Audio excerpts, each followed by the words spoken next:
ইকবালপুর কাণ্ডে এখনো পর্যন্ত মোট 3টি এফআইআর দায়েরের খবর পাওয়া যাচ্ছে, যার মধ্যে বিজেপি প্রার্থী রাকেশ সিং এর নামেও জোড়া এফআইআর হয়েছে। কথা বলবো প্রতিনিধি পার্থপ্রতিম ঘোষ, টেলিফোনে রয়েছে আমাদের সঙ্গে। পার্থপ্রতিম, এখনো পর্যন্ত 3টি এফআইআর দায়ের, কি জানতে পারছো? কোন কোন অভিযোগ করা হয়েছে বিজেপি প্রার্থী রাকেশ সিং, তার নামেও জোড়া এফআইআর?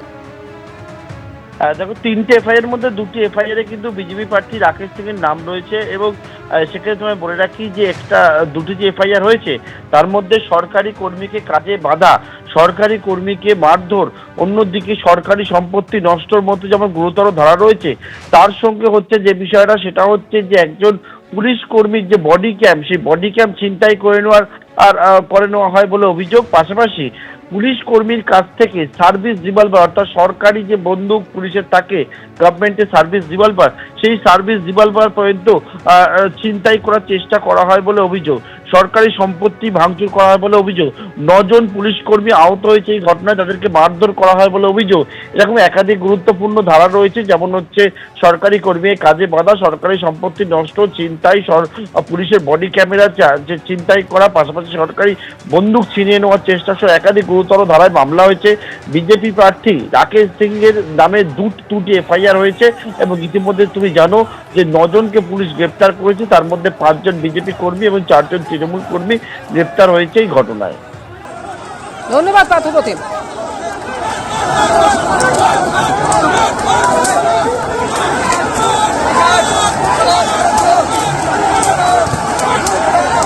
এই ছবি আপনাদের সামনে রেখেছি। গতকাল রাতে তৃণমূল বিজেপির সংঘর্ষে রণক্ষেত্রের চেহারা নিয়েছিল ইকবালপুরের হুসেন শাহ রোড এবং দুই দলের কর্মী সমর্থকদের মধ্যে একেবারে ধুন্ধুমার কাণ্ড বেঁধে যায়।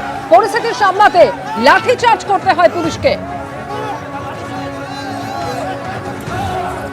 বিজেপির অভিযোগ, পুলিশের লাঠির আঘাতে আহত হয়েছেন কলকাতা বন্দরের প্রার্থী রাকেশ সিং সহ বেশ কয়েকজন বিজেপির কর্মী। পাল্টা তৃণমূলের তরফ থেকে অভিযোগ করা হচ্ছে যে উস্কানিমূলক বক্তব্য রাখা হচ্ছিল এবং তারই প্রতিবাদ করাতে হামলা হয়েছে।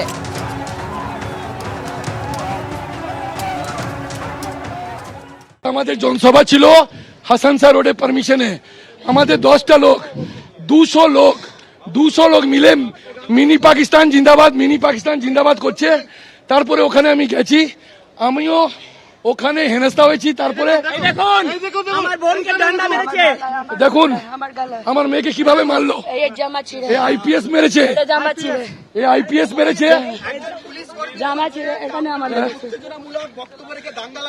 সেটা যদি প্রকাশে দিক, আমি রাজনীতি ছেড়ে দিব, আমি ক্যান্ডিডেট উইথড্রল করে নিব। হ্যাঁ, এটা টিএমসি দালাল, পিপি দাস, রাজীব দেব,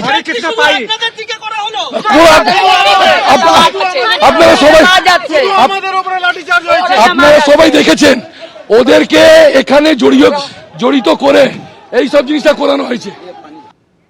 মোমিনপুরের বুকে বিজেপির নেতাকে মারার কি প্রয়োজন হলো? তার কারণ মোমিনপুর হোসেন শাহ পার্কের সামনে মিটিং হচ্ছিল, বিজেপির মিটিং ছিল। সেখানে যথারীতি মিটিং 7টা সাড়ে 7টার সময় আরম্ভ হয়।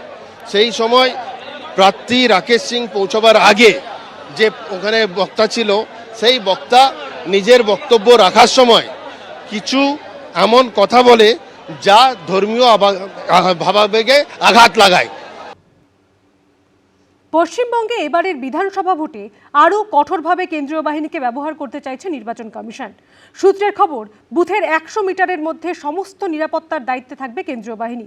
পুলিশের ভূমিকা থাকবে শুধুমাত্র ভোটারদের লাইন নিয়ন্ত্রণ করার কাজে। এবার নজিরবিহীনভাবে ভোটের দিন ঘোষণারও আগে রাজ্যে চলে এসেছিল কেন্দ্রীয় বাহিনী। কলকাতা ও জেলায় নিয়মিত টহল দিতে দেখা গেছে তাদের।